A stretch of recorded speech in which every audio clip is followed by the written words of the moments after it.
நான் குடும்பஸ்தன் நான் சொல்கிறேன். ஜெயம் ரவி சார், ரவி மோகன் சார், உங்களோட கதர்லாம் நான் பார்த்தேன். அந்த வீடியோவை எடுத்து நான் யாருக்கு அனுப்பணுமோ அந்த வீடியோவை அனுப்பிச்சேன். எல்லா குடும்பத்திலையும் பிரச்சனை இருக்க தான் சார் செய்யுது. யாருக்கு பிரச்சனை இல்லை? எவ்வளோ பெரிய ஆள் வேணால் எடுத்துக்கோங்க. சினிமா மட்டும் இல்லை, அரசியல், தொழிலதிபர் யாராக இருந்தாலும் சரி பிரச்சனை இருக்க தான் செய்யுது.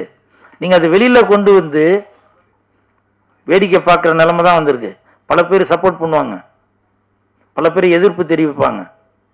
இதே மாதிரி நடிகர் பிரசாந்த் அவர்கள் எனக்கு தெரிஞ்சு சூப்பர் ஸ்டார் ரஜினி சாருக்கு பிறகு அடுத்த இடத்தை பிடிக்க வேண்டியவர் தியாகராஜன் சாரோட சன் பிரசாந்த் சார் தான். அவர் பிடிச்சிருக்கணும். அவரும் இந்த மாதிரி ஒரு குடும்ப சூழ்நிலையில் மாட்டிக்கிட்டு அந்த இடமே வெற்றிடமாச்சு. அதனால் ஜெயம் ரவி சார், தயவு செய்து சொல்கிறேன், நானும் ஒரு குடும்பஸ்தன், அதனால் உங்களுடைய உடன்பிறவா சகோதரனா சொல்கிறேன், ஏற்ற இறக்கங்கள் இருக்க தான் செய்யும். அதை தயவு செய்து பெரியவங்க பேசி அதை முடிவு பண்ணுங்க. ஏன்னா இந்த நேரத்தில் வார்த்தைகளை கொட்டிட்டாக்க, ஏன்னா உங்களுக்கு 2 பசங்க இருக்காங்க, நான் அவங்க பசங்களுக்காக தான் வாழ்ந்துட்டு இருக்கேன்னு 2 பேரும் மாறி மாறி சொல்லிட்டு இருக்கீங்க. அதனால் தயவு செய்து சொல்கிறேன், நீங்கள் என்னோட சின்னவரா பெரியவரா இல்லை உங்கள் வயது உடையவனா என்னன்ற எனக்கு தெரியல. ஏன்னா உங்கள் கம்பெனியில் நான் சாப்பாடு சாப்பிட்டவன், சம்பளம் வாங்கினவன், அந்த நன்றி உணவோடு சொல்கிறேன். தயவு செய்து ஜெயம் ரவி சாருக்கு தகுந்த, அதற்கு தகுதி உள்ளவர்கள் அவங்க 2 பேருக்குமே ஒரு கவுன்சிலிங் கொடுத்து இணைத்து வைக்க பாருங்க. ஏன்னா ஜெயம் ரவி சாரோட குடும்பம் எனக்கு நல்லா தெரியும். அப்படிப்பட்டவங்க இல்லை அவங்க. எல்லா குடும்பத்திலையும் பிரச்சனை இருக்க தான் செய்யும். ஆர்த்தி மேடம், நீங்கள் என்னோட சின்னவங்களா கூட இருப்பீங்க. உங்கள் பாதம் தொட்டு கேட்குறேன், உங்களுடைய குழந்தைகளோட நலன் கருதி தயவு செய்து நீங்கள் ஒரு சுமூகமான ஒரு முடிவு எடுத்து நீங்கள் ஒத்துமையாக வாழணும். ஜெயம் ரவி சார், நீங்கள் கோவத்தில் சொல்கிறீங்க நான் இனிமேல் நடிக்க போகிறதில்ல அப்படின்னு. எனக்கு சினிமா இண்டஸ்ட்ரியை சேர்ந்தவங்க சொன்னாங்க, சேட்டலைட்டு நல்லா வியாபாரம் ஆகுறது ஜெயம் ரவிக்கு தான் அப்படின்னு. அப்படிப்பட்ட ஒரு மனிதரை ஏன் தமிழ் சினிமா இழக்கணும்? உங்களுடைய குடும்ப சூழ்நிலைக்காக எதுக்கு பல தொழிலாளர்களோட வாழ்வாதாரம் பாதிக்கணும்?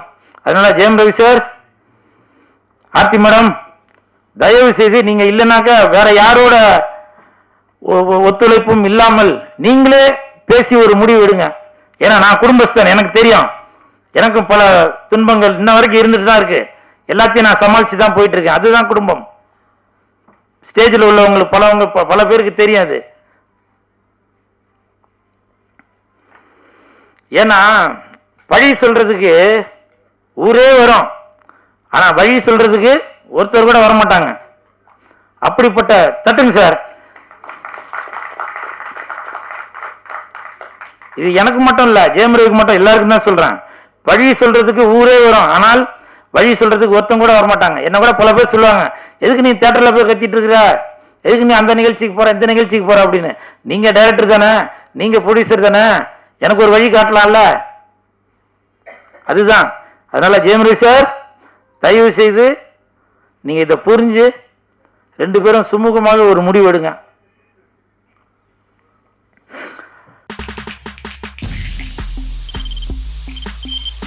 தவிர்க்க முடியாத தம்ப்நெயில்ஸ், கலக்கலான கண்டென்ட்ஸ், சினிமாவும் சீரியஸ் பிரச்சனைகளும், பல வருடங்கள் இடைவெளிக்கு பிறகு இந்த படத்துல ஒரு கலகலப்பும் கைகலப்பும், me too love you, thank you sir. அவருக்கு அந்த மாஸ் ஏத்துறது போயிட்டே தான் இருக்காரே தவிர பிரேக்கே இல்லாமல் பிரேக்கிங் நியூஸ் சொல்லும் தந்தி டிவி ஆப். இன்ஸ்டா தலைமுறை வரை இறங்கி அடிக்கும் தந்தி டிவியின் டிஜிட்டல் எக்ஸ்க்ளூசிவ். அது தண்ணிக்குள்ள போகும்போது ஹேங் ஆயிடுச்சு.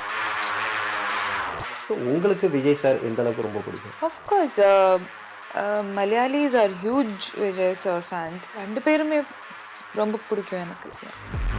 தந்தி டிவி ஆப்பை இலவசமா டவுன்லோட் செய்யுங்க,